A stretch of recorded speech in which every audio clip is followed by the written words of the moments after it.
ये एक कहानी है जो भारत के एक छोटे से गांव की है, जहां परंपरा और नए जमाने की सोच के बीच एक गहरी कशमकश चल रही है। इस कहानी का नाम है लकीर के उस पार, एक नई शुरुआत। कहानी शुरू होती है रामपुर नाम के एक गांव से। गांव दो हिस्सों में बटा हुआ था।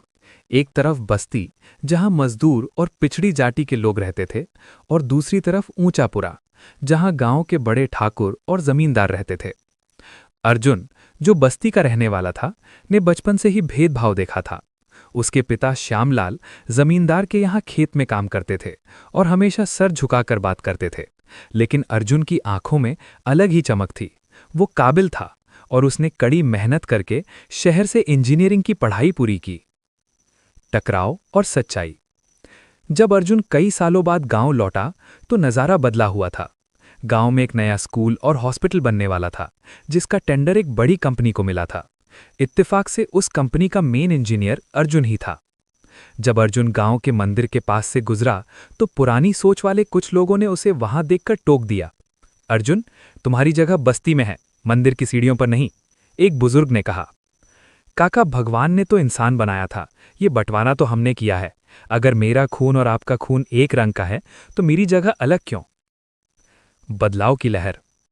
असली मोड़ तब आया जब गांव में एक भयानक बीमारी फैली। शहर से डॉक्टर आने में देर थी। अर्जुन ने अपनी टीम के साथ मिलकर तुरंत एक पुराने गोडाउन को टेम्पररी क्लिनिक में बदल दिया।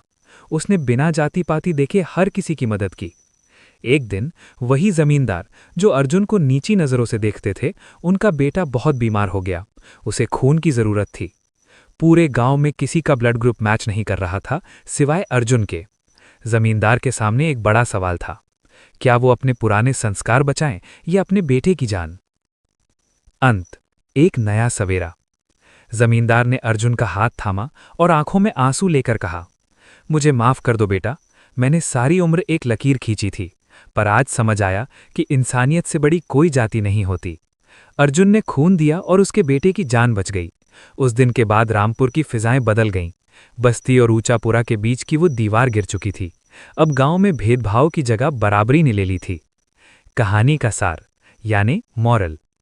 कास्ट सिस्टम या जातिवाद एक ऐसी बेड़ी है जो सिर्फ समाज को पीछे ढकेलती है। असली पहचान इंसान के कर्म और उसकी काबिलियत से होती है, उसके जन्म से नहीं।